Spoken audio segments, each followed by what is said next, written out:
ಪ್ರೀತಿ ಅಂತ. ಅಂಡ್ ಆ ಪರ್ಸನ್ ಅವ್ರ ಫೀಲಿಂಗ್ಸ್ ನ ಸಪ್ರೆಸ್ ಮಾಡ್ಕೊಳ್ತಾರೆ. ಈವನ್ ನಿಮ್ಮನ್ನ ಸಹ ಆ ಪರ್ಸನ್ ಕಂಟ್ರೋಲ್ ಮಾಡ್ತಿದ್ದಾರೆ. ಅಂಡ್ ಅವರು ತುಂಬಾ ಹಾರ್ಡ್ ಆಗಿ ನಿಮ್ಮನ್ನ ಕಂಟ್ರೋಲ್ ಮಾಡ್ತಿದ್ದಾರೆ. ನೀವು ಕ್ವಶನ್ಸ್ ಮಾಡ್ತಿದ್ದೀರಾ, ವೇಟ್ ಮಾಡ್ತಿದ್ದೀರಾ. ಬಟ್ ಸ್ಟಿಲ್ ಇಲ್ಲಿ ಥರ್ಡ್ ಪಾರ್ಟಿ ಇರೋದು ಕಾಣ್ತಿದೆ ಇಲ್ಲಿ. ಬಿಕಾಸ್ ಬಿಕಾಸ್ ಓನ್ಲಿ ನಿಮ್ ಪರ್ಸನ್ ನಿಮ್ಮನ್ನ ಕಂಟ್ರೋಲ್ ಮಾಡ್ತಿರೋದು. ಅಂಡ್ ಅವ್ರ ಫೀಲಿಂಗ್ಸ್ ನ ಎಕ್ಸ್‌ಪ್ರೆಸ್ ಮಾಡ್ತಿಲ್ಲ ನಿಮ್ ಹತ್ರ. ಅಂಡ್ ಸ್ವಲ್ಪ ನೆಗೆಟಿವಿಟಿ ಆಗಿ ಬಿಹೇವ್ ಮಾಡ್ತಿದ್ದಾರೆ ನಿಮ್ ಪರ್ಸನ್. ಆರ್ ಎಲ್ಸ್ ಇವ್ರಿಗೆ ನೆಗೆಟಿವಿಟಿ ಏನಾದ್ರೂ ಆಗಿರ್ಬೋದು. ಇವ್ರು ಈ ರೀತಿ ಎಲ್ಲ ಬಿಹೇವ್ ಮಾಡ್ತಿದ್ದಾರೆ ಈ 3 ಮಂತ್ಸ್ ಇಂದ ಅಂತ ಅನ್ಸಿದ್ರೆ ನೆಗೆಟಿವಿಟಿ ಆಗಿರ್ಬೋದು ಆ ಪರ್ಸನ್‌ಗೆ. ಅಂಡ್ ಆ ಪರ್ಸನ್ ಎಷ್ಟೇ ಹಾರ್ಡ್ ವರ್ಕ್ ಮಾಡಿದ್ರೂನು ಮನಿ ವೈಸ್ ಸ್ವಲ್ಪ ಗ್ರೋತ್ ಕಮ್ಮಿ ಇದ್ದಾರೆ ನಿಮ್ ಪರ್ಸನ್. ಅಂಡ್ ಈವನ್ ಅವರು ಸಹ juggling two situations because of third party. ಇಲ್ಲಿ ಥರ್ಡ್ ಪಾರ್ಟಿ ಸೈಡ್ ಇರ್ಬೇಕಾ, ನಿಮ್ ಸೈಡ್ ಇರ್ಬೇಕಾ ಅನ್ನೋ ಒಂದು ಕನ್ಫ್ಯೂಷನ್ ಇದೆ.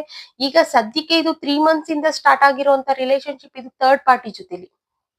ಅಂಡ್ ನಿಮ್ದು ಬಂದು ಆಲ್ಮೋಸ್ಟ್ ಒಂದ್ 2 to 3 ಇಯರ್ಸ್ ಇಂದ ಇರ್ಬೋದು. ಅಂಡ್ ಈಗೀಗ ನಿಮ್ಗೆ ಇವರು ಒಂಥರ ಡೆವಿಲ್ ರೀತಿ ಕಾಣ್ತಿದ್ದಾರೆ ನಿಮ್ಗೆ ನಿಮ್ ಪರ್ಸನ್.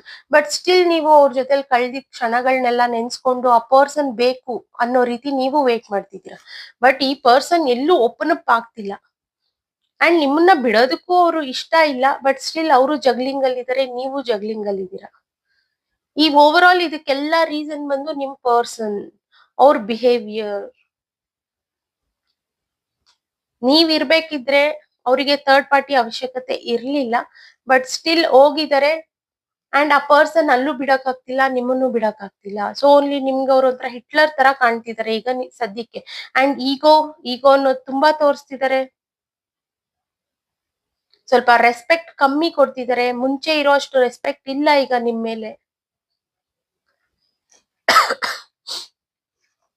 ಓಕೆನಾ? ಕ್ಲಾರಿಫೈ ಮಾಡೋಣ. ಯೂನಿವರ್ಸ್ ಪ್ಲೀಸ್ ಕ್ಲಾರಿಫೈ ಮಾಡಿ ಈ ಕಾರ್ಡ್ಸ್ ನ.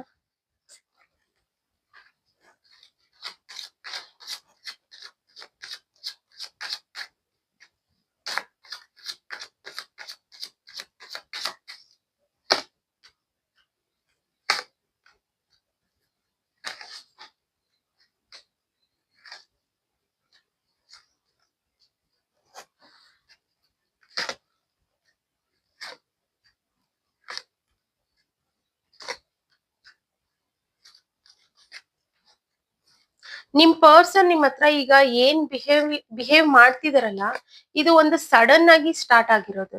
ನಿಮ್ಗೆ ಗೊತ್ತೇ ಇರ್ಲಿಲ್ಲ. ಈವನ್ ಆ ಪರ್ಸನ್ಗೂ ಅಷ್ಟೇ ಯಾವಾಗ ಥರ್ಡ್ ಪಾರ್ಟಿ ಎಂಟರ್ ಆದ್ರೂ ಕನ್ಫ್ಯೂಷನ್ಸ್ ಅನ್ನೋದು ಸ್ಟಾರ್ಟ್ ಆಯ್ತು. ಇವರಿಗೆ ಹೊಸ ಅಟ್ರಾಕ್ಷನ್ ಅನ್ನೋದು ಸ್ಟಾರ್ಟ್ ಆಯ್ತು. ಸೊ ಓನ್ಲಿ ಆ ಪರ್ಸನ್